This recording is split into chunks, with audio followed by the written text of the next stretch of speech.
that he wouldn't have even thought about because of the level of experience that has gone behind, you know, building various businesses that you might have done. So it's a domain understanding and the entrepreneurial flavor that a family office can bring, which some people will find as matching chemistry and the others would find completely repelling. So it's a question of who you are and who are you talking to. That's what I would think would be the case. Thanks. Great. Thank you very much, sir. And, you know, we look forward to having the panel. You know, this is an interface question regarding fund. We're going to have a private equity panel right after this. So thank you very much, sir. And so please do. Thank you. Be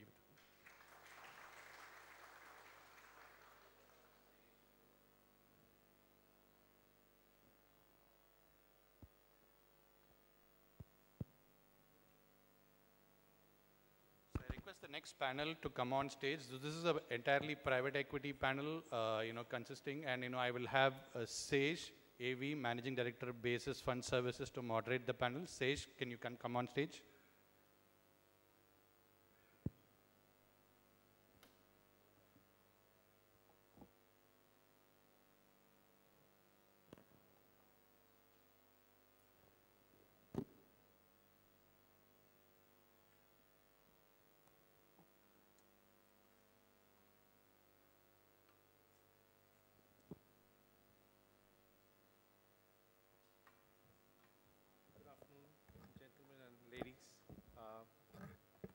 I welcome you to the panel on lessons from cycles, making P and VC, I wouldn't call it a business, but investing more sustainable. And we have a very distinguished panel, and I'm honored to be coordinating, I wouldn't call it moderating, coordinating their experiences for your benefit. First on the list is Mr. Hetal Gandhi, Manager, Tano Capital. Hetal, can you please come forward?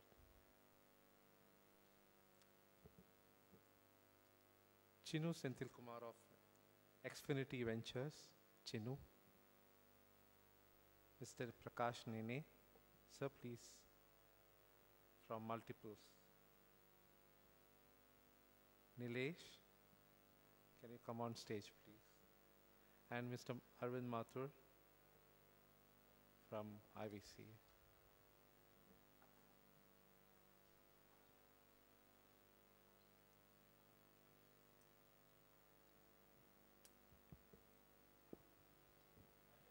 Yeah. So shall I start?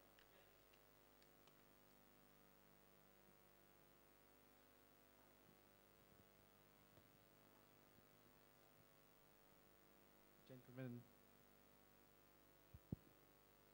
and ladies here. It's okay?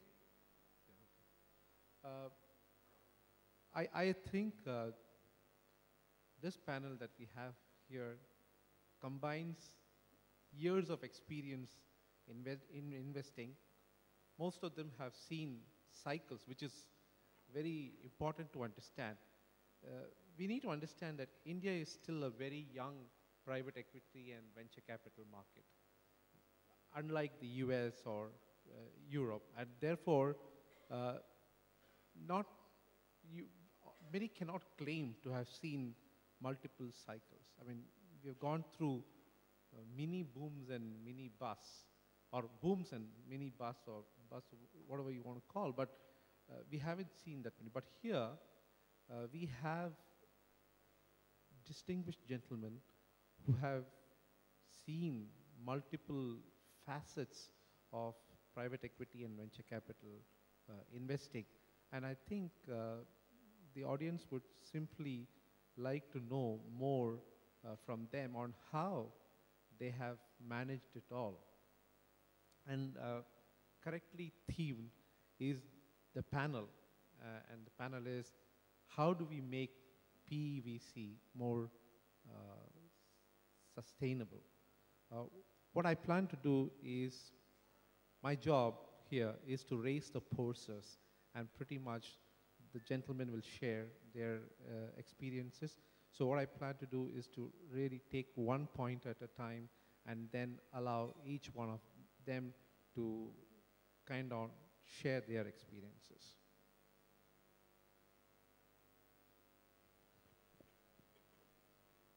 we have gone through, I remember there were, in the earlier versions of our Venture Insurance Summit, we would have topics like, when can we see the exit?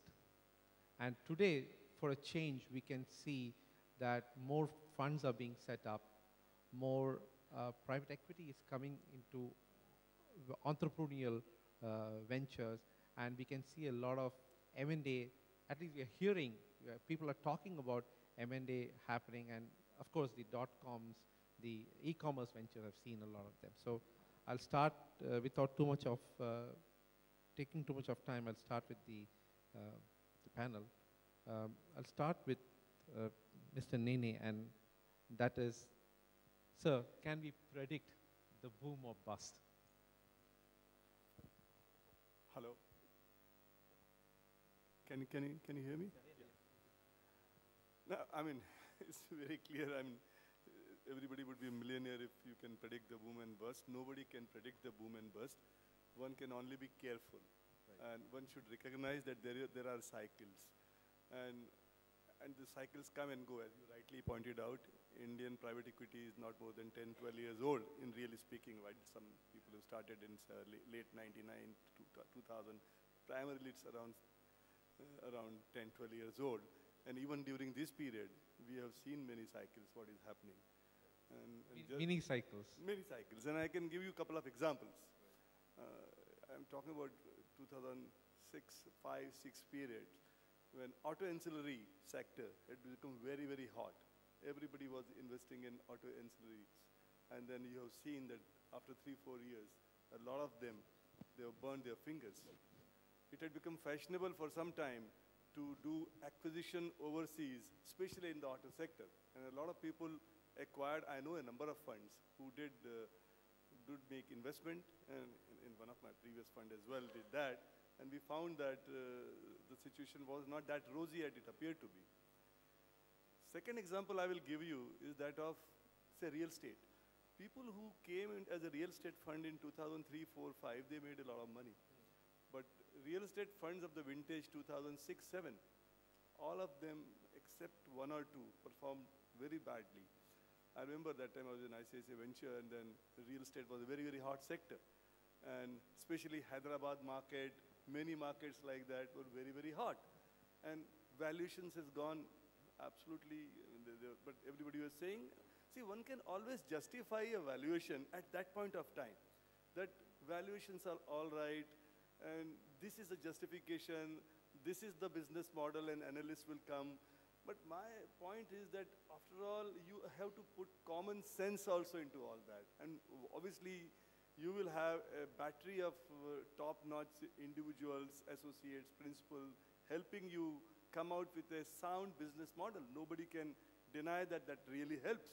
But at the end of the day, one has to ask very simple questions. And does it make sense? And without generating any controversy, I would say so now for e-commerce sector. Right. Now, it's really hot. And I mean, it's not that we have not invested in e-commerce. We invested obviously in some kind of a feeding into e-commerce, not directly into e-commerce. But what is happening, if you get feelings that every 3 months your valuation is going 3 times, now what do you say about that? I mean, you can give all the models in the world, but is that really, you put your common sense lens and see, fine, India is going to go from 5 billion to 20 billion, this is going to happen. But ultimately, what kind of services you are selling? And so there are e-commerce horizontals where no business model is yet clear. And then there are e-commerce verticals where a lot of people say, fine, there are issues with horizontal, we are coming with some specialized approach, and we have a vertical for food, or we have a vertical for apparels, or we have a vertical for that. But none of them are having their models as yet clear. Now, so in that situation, what do you do?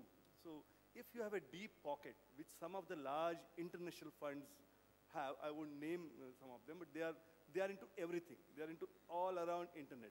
They really understand, and they are hedging their bets. So if you are having $10 billion to invest and 10 countries to invest, then you can take those bets and go around in doing that. But if you are single fund or a single VC fund, and you have a limited capital, and some of these will keep burning for next 5 years or 10 years, Is it something you should do is a very basic question you need to ask, even though your model is very, very sound. I think that is what I would say about this. Hetal, what is your take on this? Is it continuing from where Mr. Nene left? You know, I think business cycles are given in any economy, and I think, as Prakash said, everything seems to be great in hindsight. You know, but our approach to our experience has been slightly different, and my view is that, you know, there are two ways to make an investment.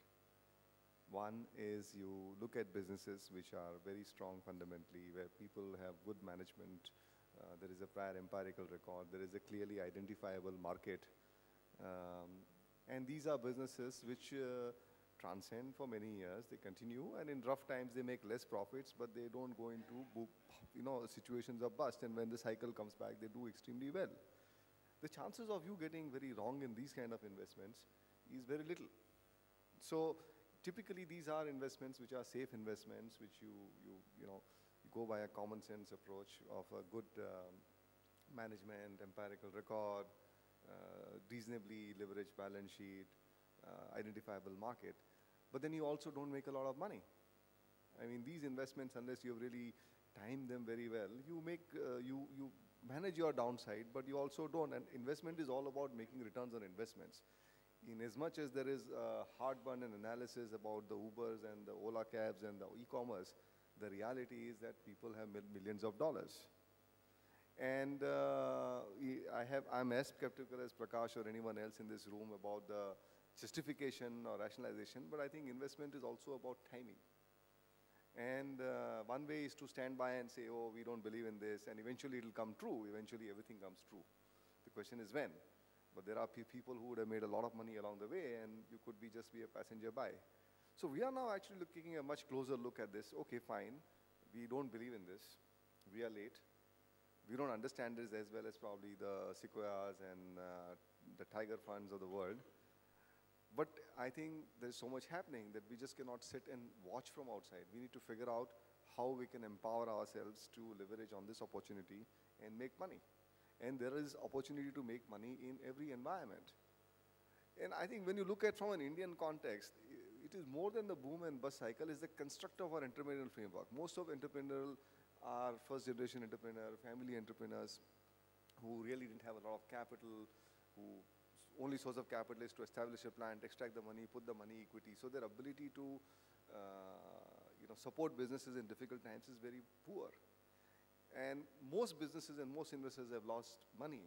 I mean, leave aside issues of governance and fraud. I mean, that's a different ballgame.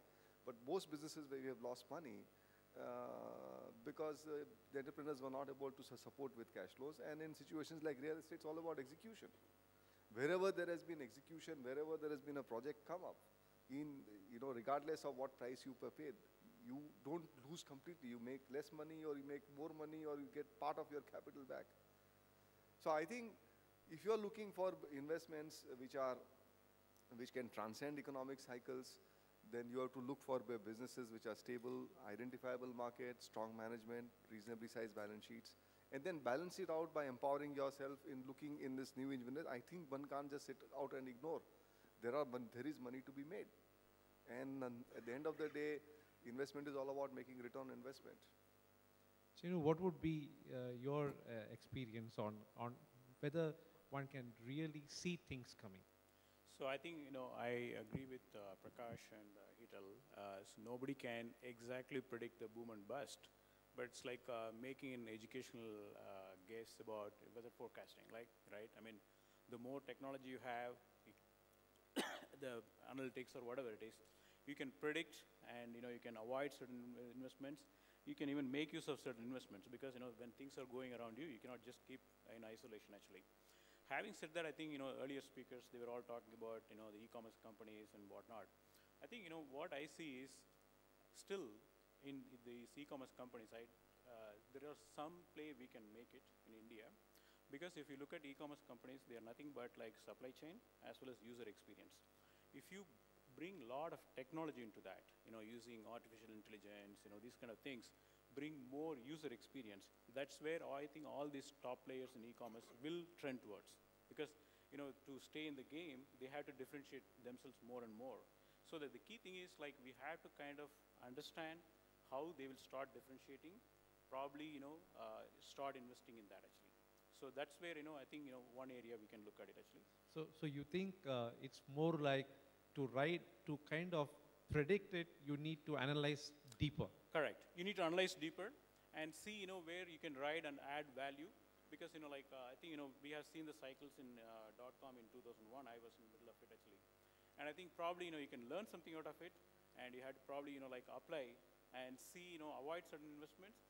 Similarly, I think the way I look at some of the e-commerce companies in China versus in India, I think the way we can bring a lot of value, in fact, we can focus, is bring the technology platform, which is powering them actually.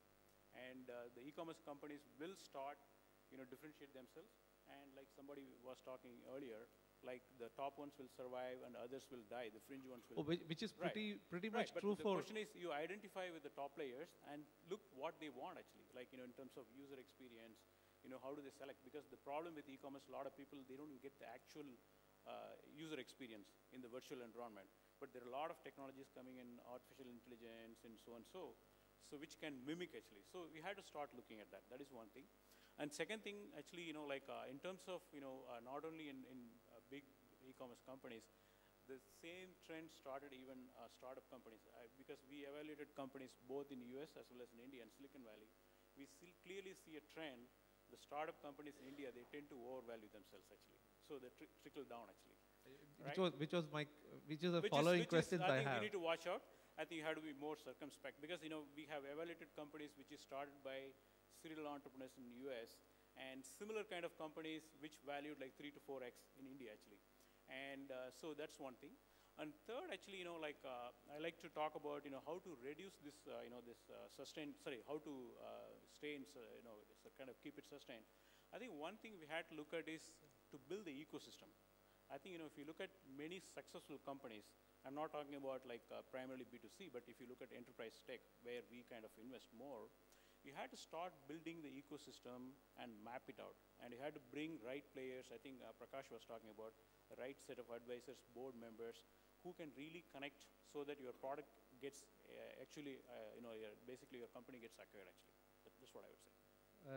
Nilesh, what would you think about, how can we kind of sustain this boom and bust? I mean, one is a prediction. So we have kind of dwelt on how you can predict it, and of course the answer is really nobody can predict it 100%, but as Chinnu said, you add more analytics to it, or Prakash said things are happening. But the question here is how to make it sustainable. My specific question is the boom and bust cycle. Sure. So how can you? Sure. No, I would relate what is the need to predict boom and bust, because private equity is a long-term investing game. And our experience is, if you talk specifically mid-market or SME private equity, it has always been more micro story rather than macro story. So, we have seen businesses grow 25, 30% CAGR in worst of the time, and they give returns.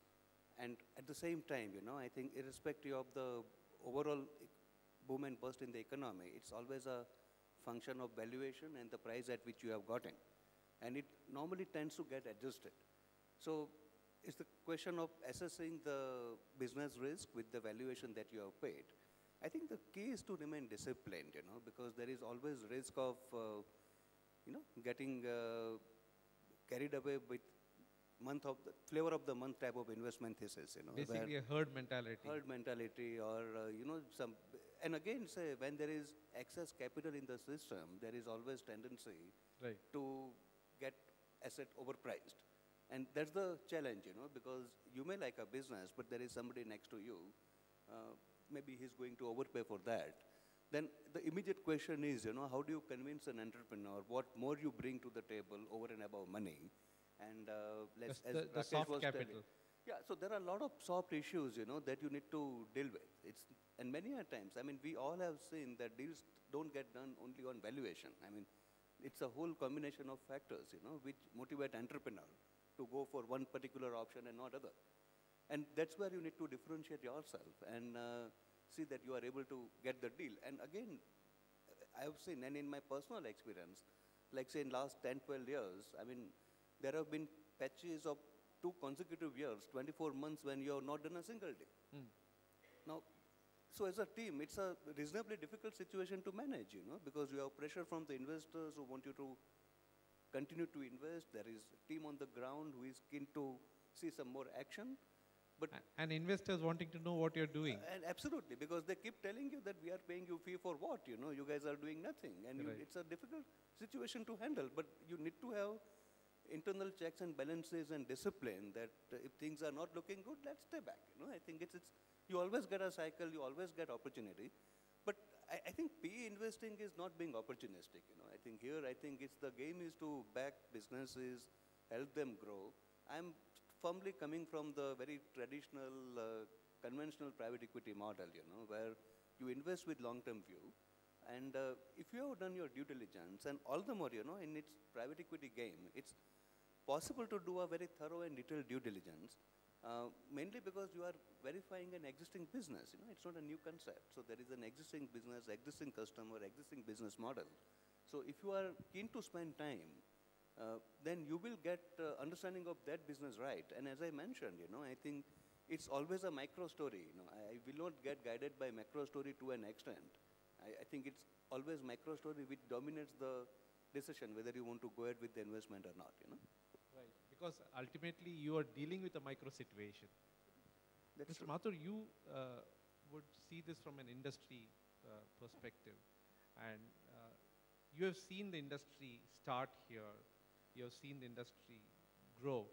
And what are your views on how we could kind of sustain what the industry is doing? Yeah, you know, it's, as has already been discussed and everybody knows, there's going to be booms and there are going to be busts.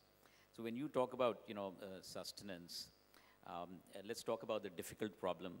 The difficult problem is when there's a bust, what do you do? And there is one good thing about private equity.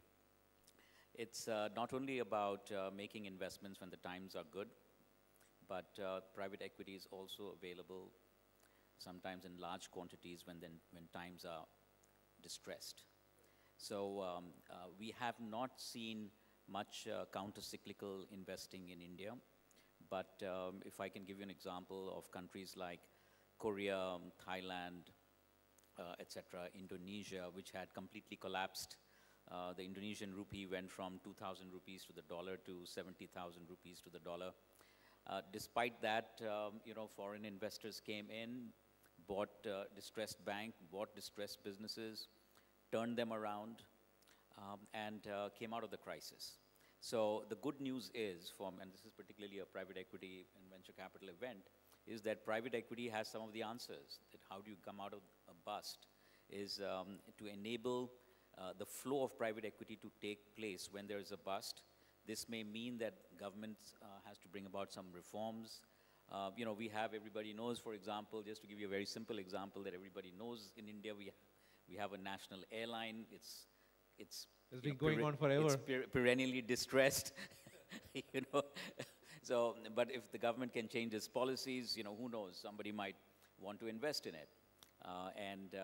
So the answer is yes. You know, private equity has some of these answers to these points, and we should welcome private equity in distressed situations. Create the right policies and welcome it. Although I must say that the mindset is still to evolve for distressed private equity in the country. I mean, distressed private equity is very common around the world, but in India, you're still not seen, other than one or two examples, focused private distressed. No, you're absolutely right. It's the most difficult form of investing. Distressed investing is not something which is easy.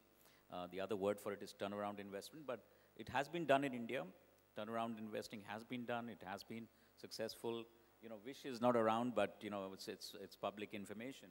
Vish is, the TPG is a big expert in turnaround investing, but they lost $7 billion in one bank. They invested in the Washington Mutual.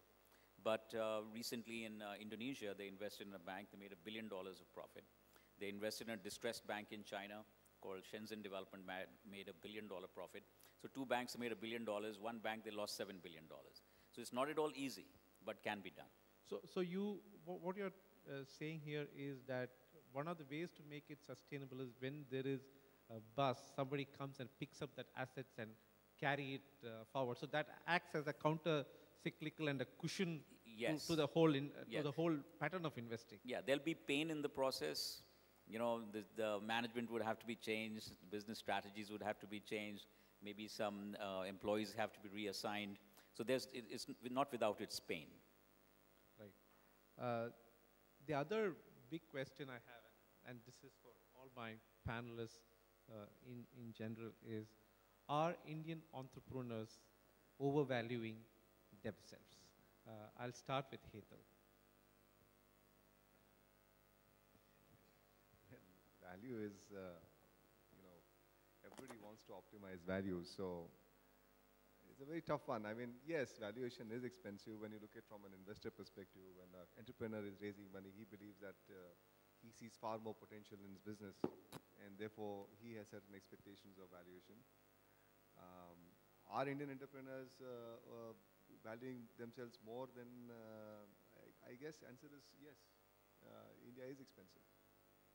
So, Mr. Nene, what if India is expensive? I'll carry on from where Hetal left. Why do we see this barrage of investment flows coming in? And firstly, as far as the India expensive story is concerned, I mean, I'm also on this side of the table. So I would say, yes, things are expensive, but it is also linked to what happens in the public markets.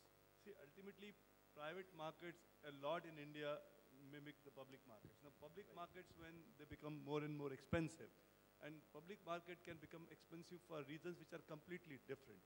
When you try and invest in a private market, as was rightly being pointed out by Nilesh, that you are looking for a long-term fundamental story, micro story, and investing based on a particular company's situations, their profit and loss account, their projections. But in the public market, a lot of investment is tactical, and something happening in the US and the money flows into India. Something happening again in Europe and money flows out of India. And as all of us know, foreign institutional investors are the big drivers of the public market. The Indian public market is very shallow as far as local investment is concerned. Most of it is driven by the foreign investors. So when the money comes into these public markets, obviously if I am an entrepreneur in a private market, if something comes in the public market where the valuations are much, much higher, then it is quite but natural for me to also feel that my company is much more valued. And in fact, I have done much better. And paradoxically, I mean, this we have found in India, private markets are even more expensive than the public markets in certain situations. Right. So I would say that this is something is a given fact. And the reasons are not necessarily that an entrepreneur wants more money for his company. He must want more money. So you are saying it is more the ecosystem that drives people. It is an ecosystem also which has have an impact on that. Absolutely. So Chinnu, my question to you, especially on whether the valuations are high, is on the technology, which you are so close to, on the technology sector. We find some unbelievable valuations going on in the technology sector. Why is that? And why are the venture capital or private equity managers not able to temper that trend towards overvaluations? So I think no. Hello? Yeah. So I think, generally by nature, the technology, you don't have so many tangible things to look at. For an example, when you invest in a technology company, you look at patents, you look at the promoter's track record, other things which are not tangible actually, versus like say you invest in real estate where you have the hard asset actually. So by nature itself, not only here in India, it becomes very difficult to predict the valuation actually. But the other thing, specifically to India, I think like both of you are alluding, basically, the tendency of the entrepreneur is to ride with the public market and, the overall investor sentiment, actually. I think the same problem happened in US also. And, in 2001. dot-com cycle, people used to, value themselves very, very high. I have seen companies taking like $100 million or $200 million and pretty much gone, like the companies got closed within few weeks or whatever it is. But I think in India it's relatively young, but I don't see same signature. The good thing is, because of our culture or whatever it is, we don't boast that much actually. But still, I think, there is some factor there. But I think with the experience, we'll also get there actually. That's the way I look at it. Right. But I think as a VC community, we probably need to use more techniques and get some external valuation and benchmark ourselves, like maybe look at